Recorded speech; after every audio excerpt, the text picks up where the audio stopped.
예, 수강생 여러분 안녕하십니까? 예, 저는 베리타스 법학원에서 공인노무사 강사를 했었고요. 티치온에서 공인노무사 강사를 했었고요. 예, 지금은 유튜브에서 공인노무사, 경영학, 경제학, 조사 방법론, 통계학 강의를 하고 있는 김대현 강사라고 합니다. 자, 그래서 저희가 이번 시간에는 공인노무사 경영조직론 2022년 제2차 시험 출제 예상 문제 14번째 문제를 풀어보도록 하겠습니다. 제가 앞에서도 알려드린 것처럼 2021년 제2차 시험 출제 예상 문제로 나온 것들도 다 같이 풀어보시고요. 예, 그래서 14번째 시험 문제를 풀어보도록 하겠습니다. 자, 그리고 이 강의는요, 꼭 공인노무사 시험을 준비하시는 분들 뿐만 아니고요, 뭐 직장인분들이나 아니면은 뭐 취업 준비생분들이나 공무원분들이나 뭐 공공기관들의 조직 구성원분들이 다 활용하셔도 되겠습니다. 그죠?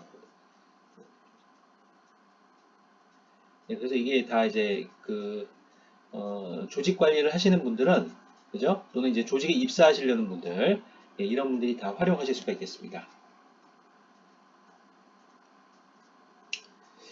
자, 그러면 제13호를 보도록 하겠습니다. 다음의 사례에서 나타난 조직 구성원들이 변화에 대한 저항 이유들을 개인적 차원과 조직적 차원으로 나누어 설명하고 이를 극복하기 위하여 최고 경영층이 활용할 수 있는 5가지 전략 기법들을 제시하시오. 25점짜리 시험 문제가 되겠습니다. 자, 경영조직론은 오늘날 그 사례형으로 많이 나오고 있습니다. 그죠? 사례형 시험 문제들이 많이 나오고 있고요.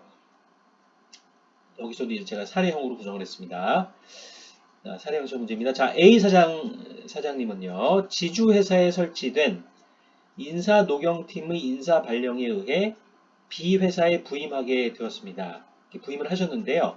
이 B회사는 부채 비율이 높고 혁신 역량 지수가 낮아 매출 성장률 확보에 어려움을 겪고 있었습니다. 그래서 A 사장님은요, 경영혁신 담당으로 K 부사장님을 임명을 하시고 관리부문과 영업부문 및 연구개발부문, R&D 전반에 걸친 강력한 이제 경영혁신 전략을 수립한 뒤, 그러니까 전 회사 차원, 전체 회사 차원에서 이제 경영혁신 전략이 수립이 되고, 하부 이제 구체적인 이제 기능별, 이렇게 또 전략이 수립이 되는 것이죠. 또는 사업본부별, 예, 그죠? 그래서 이제 이렇게 경영 전략이 수립이 될 텐데요. 여기서는 그냥 사업본부 별도 언급이 없이 관리부문, 영업부문, 연구개발부문, R&D 부문, 그죠? 그래서 이거는 이제 사업본부 시스템을 구성하고 있는 조직에도 해당이 되고요. 그리고 이제 규모가 작은 사업본부가 하나로 되어 있는 그런 작은 기업들에게도 다 활용이 될 수가 있겠습니다. 어찌됐건 전반에 걸쳐 강력한 경영혁신 전략을 수립한 뒤 그죠? 이를 실천하려고 하였습니다. 그러나 곧 조직 구성원들이 저항이 발생하였고요. 경영혁신 전략이 제대로 추진되지 않으면서 B회사는 정부 금융당국으로부터 퇴출 압력을 받게 되었습니다. 그러니까 회사가 이제 경영혁신을 통해서 비용 절감을 하고 그렇게 해서 이제 그러면 가격을 인하할 수가 있죠. 자, 그렇게 되면 시장 내에서 경쟁력이 올라가면서 좋은 품질의 가격이 내려가면 이제 마켓쉐어가 올라갈 수가 있습니다. 그렇게 됐을 때 그것이 선순환 구조가 되는 것이죠. 물건이 잘 팔리기 시작하면 그것이 회사의 매출 성장률과 이익 성장률에 좋은 영향들을 주게 되고요. 그죠? 그러니까 매출 성장률하고 이익 성장률이 올라갈 수가 있죠. 자, 그렇게 되고 이것이 이제 그 회사의 성장이 또 선순환 구조가 돼서 이렇게 이제 그죠? 그 규모의 경제 효과가 나는 것입니다. 일단 많이 팔려야 그것이 이제 그 대당 또 고정비 절감이 이루어질 수 있죠. 그래서 이제 그렇게 해서 그 기업 조직들이 생존을 할 수 있는 것입니다. 근데 그러나 곧 구성원들의 저항이 발생할 때 합니다. 주식 구성원들이. 이제 보통 이러면 큰일 나는데요. 경영혁신 전략이 제대로 추진되지 않으면서 B회사는 정부 금융당국으로부터 퇴출 압력을 받게 되었다. 그러니까 회사가 이제 경영 정상화가 이루어지지 않으면은 이렇게 이제 그 비용이 계속 많이 발생하고, 그러면 이제 원가가 높다 보니까 원가 기반 가격 설정을 했을 때 제품 가격이 내려가기가 힘들어요. 그럼 경쟁사 대비 품질은 비슷하거나 낮은데 제품 가격이 비싸다 이렇게 되면 이제 소비자들이 사지를 않게 되겠죠. 또는 산업재 같은 경우에는 여기서 생산된 제품 서비스 등을 그죠? 제품 상품들 서비스들을 구입하려고 하지 않을 것입니다. 그죠? 이렇게 되면 이 회사는 이제 어려움에 처하게 됩니다. 그래서 경영 어려움에 처하게 되는데요. B회사는 결국에는 정부금융당국으로부터 퇴출 압력을 받게 되었다. 그러니까 이제 부채 비율이 줄어들지 않는 것이죠. 이것이 이제 지속적으로 이자 비용을 증가시키면서 이 회사를 이제 어렵게 하는 것입니다. 이걸 이제 극복하지 못하는 이 회사는 이제 생존할 수 없죠. 그래서 떻게 해서든 이 회사를 이제 생존시키기 위해서는 경영혁신 활동들이 필요하다는 것입니다.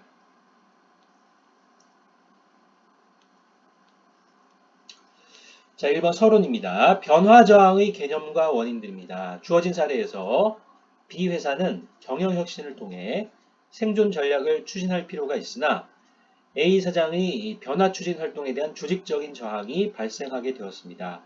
이하에서는 변화 저항의 개념과 원인들 및 극복 방안들에 대해 살펴보려고 합니다. 자, 1번 변화 저항의 개념입니다. 변화 저항은 영어로는 change resistance라고 하고요. 이건 뭐냐면요.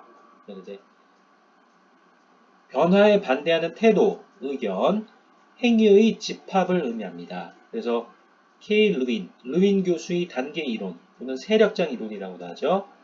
First Field Theory에 따르면 조직에는 항상 변화를 유도하는 요소들과 저항 세력이 있고요.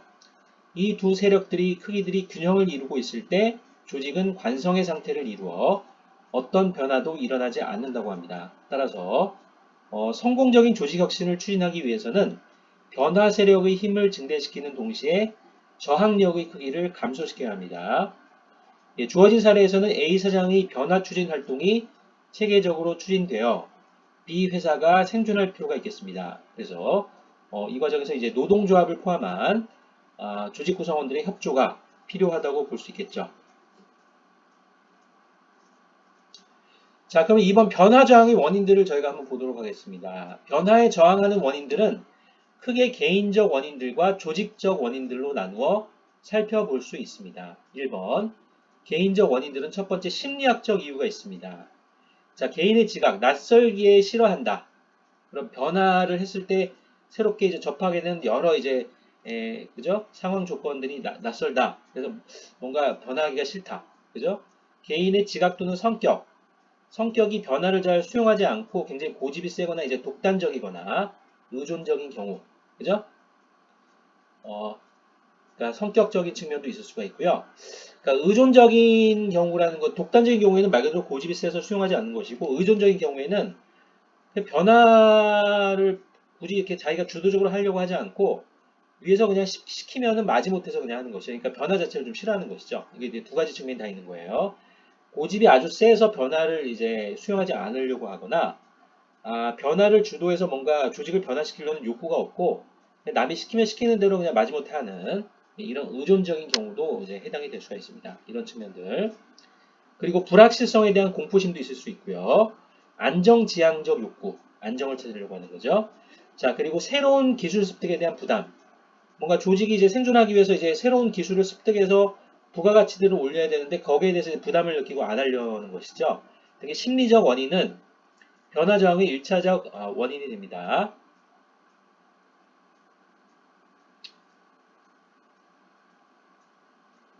그죠? 자, 이래서 이제 이런 이제 심리학적인 이유가 변화 저항의 1차적 원인이 된다고 보시면 되겠어요. 보통 불확실성에 대한 두려움과 공포가 변화 저항의 주된 원인들이라고 볼 수 있습니다. 자, 두 번째는 사회학적인 이유가 있다고 합니다.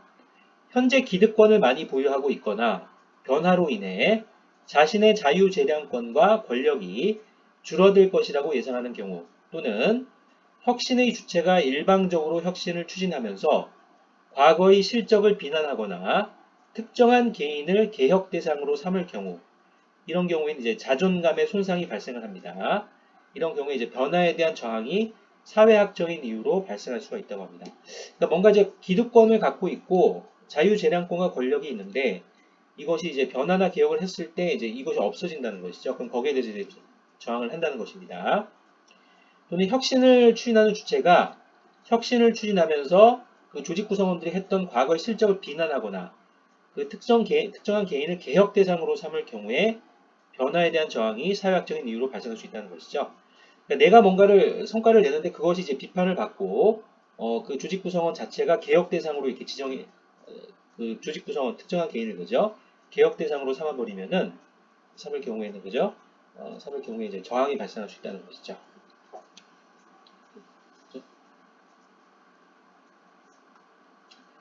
자, 두 번째는 조직적 원인들이 있습니다. 자, 그래서 조직 내에서 혁신 성과의 회의를 가지거나, 그죠? 혁신의 내용, 필요성 및 목적 등이 조직 내 커뮤니케이션, 의사소통의 장애로 인하여 조직 구성원들에게 잘 전달되지 않을 때, 또는 혁신의 추진을 위한 자원이 부족하거나 조직 문화 자체가 안정지향적이어서 복지부동을 선호하는 특성을 갖는 경우에 변화 전략이 체계적으로 추진될 수 없다고 합니다. 그죠?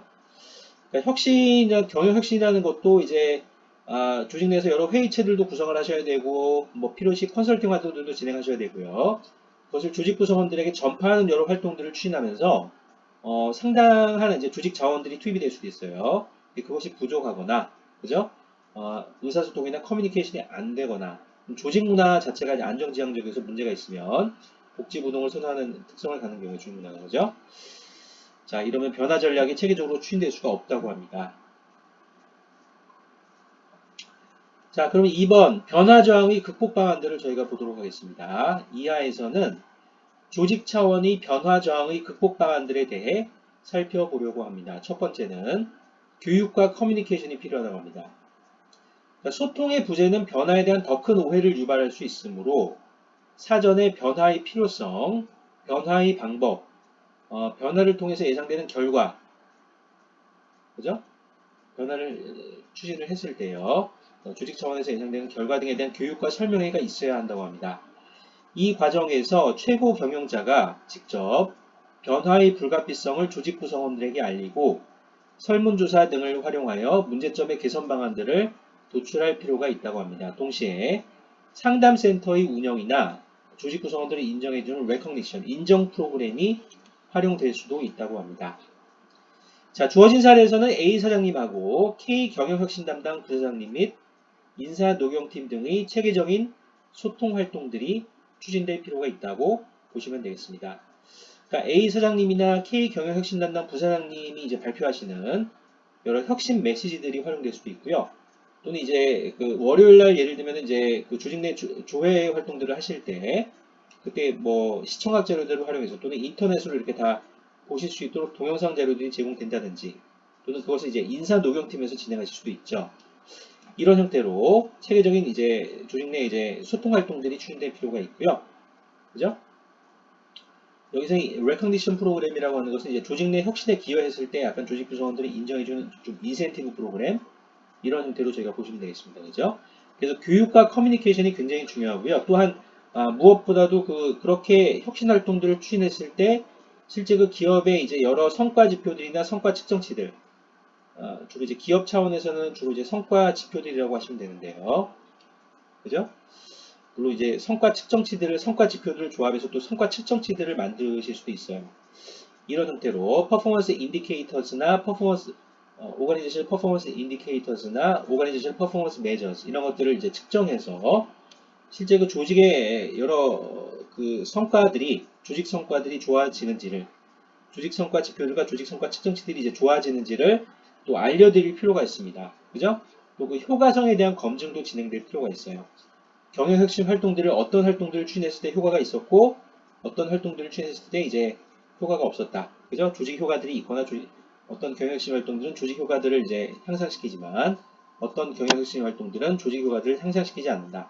이런 것들을 이제 주기적으로 분석해서 뭐 경영기획팀이나 경영혁신팀 이런 데서 분석하실 수가 있겠죠. 그죠? 이렇게 해서도 조직 구성원들에게 알려드려야 됩니다. 그죠? 자, 두 번째는 참여가 중요합니다. 파티시페이션이죠. 그래서 아무리 좋은 취지 변화라도 그 조직 구성원들이나 그 본인이 소외될 경우 심리적으로 거리감을 가지게 됩니다. 따라서 조직 내 의사결정과 변화 실천 과정에서 당사자들을 참여시킴으로써 조직 구성원들이 사기 증진과 변화에 대한 협조를 기대할 수 있게 됩니다. 그죠?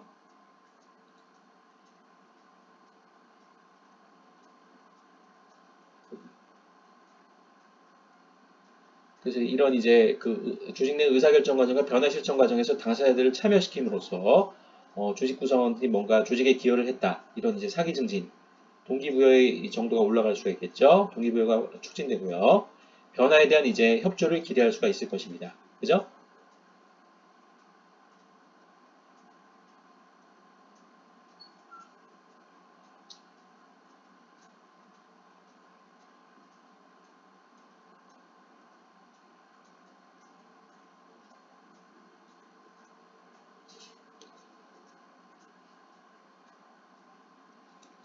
자, 세 번째는 상부의 지원입니다. 그 리더가 변화를 적극적으로 뒷받침하고 추진해 나간다면 저항 세력의 힘은 약화될 것이죠. 일반적으로 새로운 기술과 제도에 대한 무지가 주된 저항의 이유가 될 수 있으므로 교육훈련 프로그램들과 각종 변화 지원 수단들이 조직 리더의 강력한 뒷받침하에서 제공될 필요가 있다고 합니다. 제공돼야 한다, 그죠? 제공될 필요가 있고 주어진 사례의 경우 A 사장님하고요, 경영혁신 담당 K 부사장님하고요, 인사노경팀은 그죠? 그 인사노경 팀장님이라고 하셔도 되는데요. 뭐 인사노경 뭐 그죠? 뭐 L 팀장님 또는 뭐 A 팀장, B 팀장 이렇게 그죠? 뭐 D, D. 자, 근데 어찌됐건 인사노경팀은 B 회사의 재무 상태에 대한 정보를 예, B 회사 재무 상태에 대한 정보를 조직 구성원들과 공유하면서 변화 추진과 관련된 다양한 교육 훈련 프로그램들을 추진할 필요가 있다고 보시면 되겠습니다. 그죠?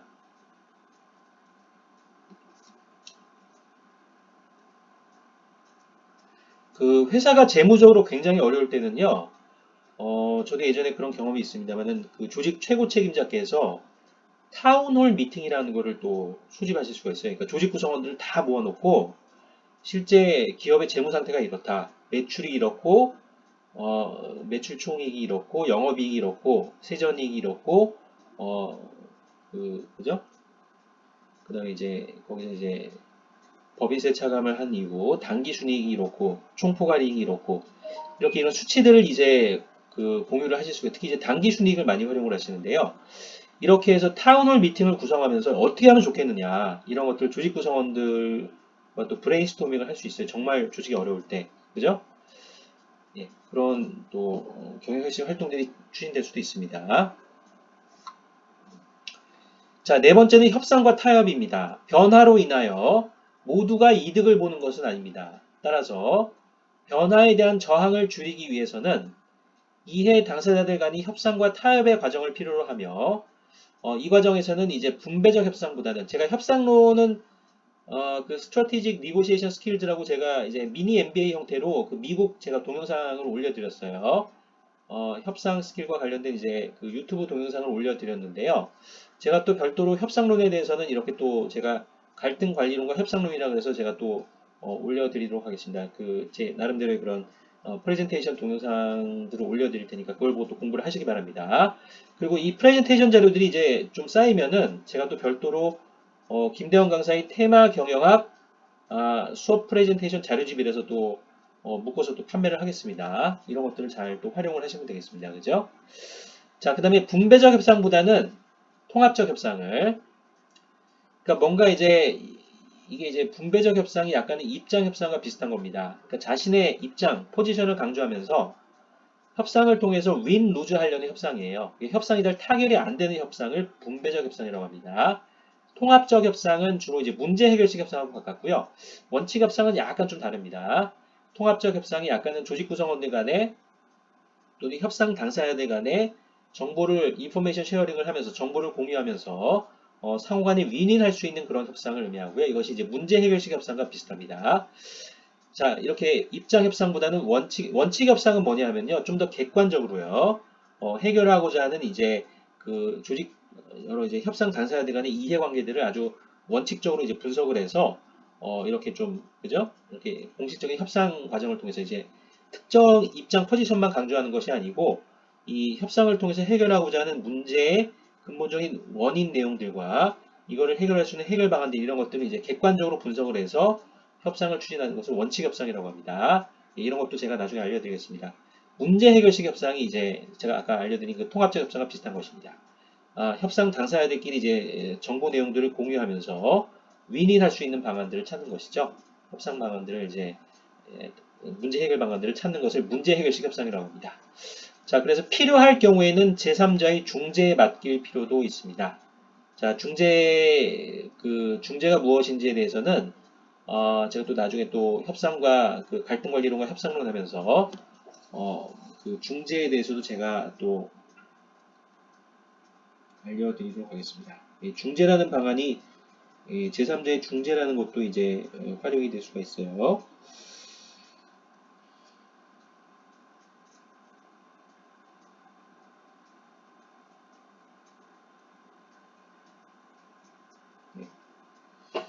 이거 이제 중재는 영어로 메디에이션이라고 합니다. 메디에이션. 자, 그래서 중재에 대해서는 제가 또 나중에 기회가 되면은 한번 또 강의를 진행을 해 드리도록 하겠습니다. 자, 5번은 의도적 적극적 접근이 있습니다.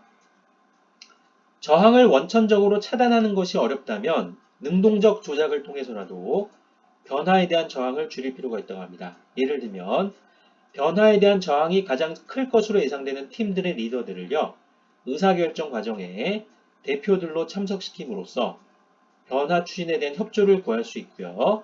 또 필요시에는 인사 배치 전환 등을 통해 저항 세력의 힘을 약화시켜야 할 때도 있겠죠. 그러니까 조직이 진짜 변하지 않으면 망하는 이런 아주 심각한 상황에서는 그런 조직 내 어떤 혁신과 변화에 대해서 저항하는 저항 세력의 이제 그 중심이 있겠죠. 또 저항 세력 중에 또 저항 세력들의 리더들이 있을 것입니다. 그런 저항 세력 또는 저항 세력들의 또 리더들이 있다면 그런 그 저항 세력들 리더들을요, 그 저항 리더들을 이제 그 인사배치 전환을 해서 그 저항하는 세력들하고 이제 분리시켜 놓는 것이죠. 이렇게 해서 저항 세력의 힘을 약화시켜야 할 때도 있다고 합니다. 자, 3번 결론입니다. A 사장님하고요, K 경영혁신 담당 부사장님하고요, 및 인사노경팀은 또 변화에 대한 저항을 극복하고 B 회사의 생존을 위하여 최선을 다할 필요가 있겠습니다. 이 과정에서 노동조합의 협조는 필수적이라고 볼 수 있죠. 그러니까 제가 이제 지금은 LS 일렉트릭이라는 LS 산전이죠. 그때 LS 산전이고 지금 LS 일렉트릭인데요. 회사가 어려울 때는 노동조합에도 다 경영 성과 정보들을 오픈을 합니다. 그래서 지금 경영 혁신 활동들이 이렇게 추진이 되고 있고, 그래서 이렇게 회사의 재무 상태가 개선이 되고 있다. 회사가 비용 절감을 해서 이제 그 이익력을 그죠? 비용 절감을 해서 가격을 낮추고 마켓 쉐어들을 올려서 이것이 이제 회사의 이익 수치들이 좋아지고 있다. 이런 것들을 이제 그래서 노동조합에서 이렇게 협조를 해주어서 회사가 다시금 이제 성장 및 발전을 하고 있다. 이런 것들을 이제 공유하는 것이 또 필요합니다. 그죠? 그래서 노동조합에도 이제 경영 성과 정보들을 오픈을 하고 협조를 구할 필요가 있어요. 그죠? 그리고 뭐 LG전자나 뭐 모든 뭐 LG, 삼성, SK 뭐 다 똑같죠. 그죠? 현대자동차, 기아, 현대자동차 그룹이나 뭐 하나그룹, 기타 중견기업들, 중소기업들. 자, 그래서 이런 이제 그 협조가 필수적이라고 볼 수 있겠습니다. 예, 감사합니다. 예, 이번 시간에는요, 저희가 이제 경영 조직론이죠.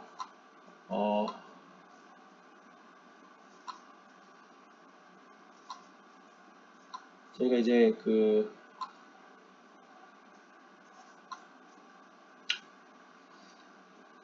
변화 관리라는 측면에 대해서 저희가 배워보셨습니다. 그래서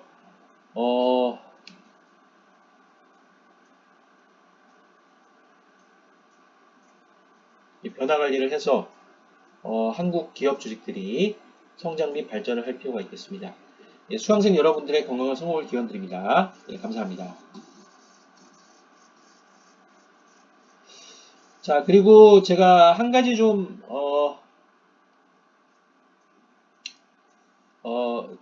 제가 홍보를 좀 하려고 하는데요.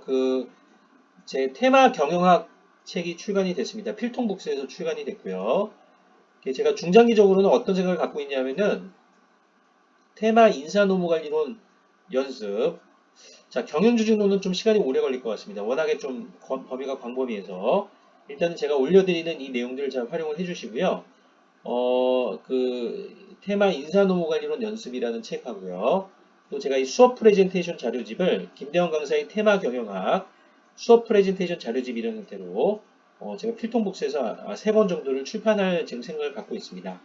그 이후에는 뭐 테마 조사 방법론이나 테마 경영 통계학 뭐 이런 것들도 제가 그 정사의 사회조사 분석사하고 겹치지 않도록 해서 제가 이제 컨텐츠들을 좀 달리해서 이렇게 좀 구성 제작을 해서 판매를 할까 제작을 해서요.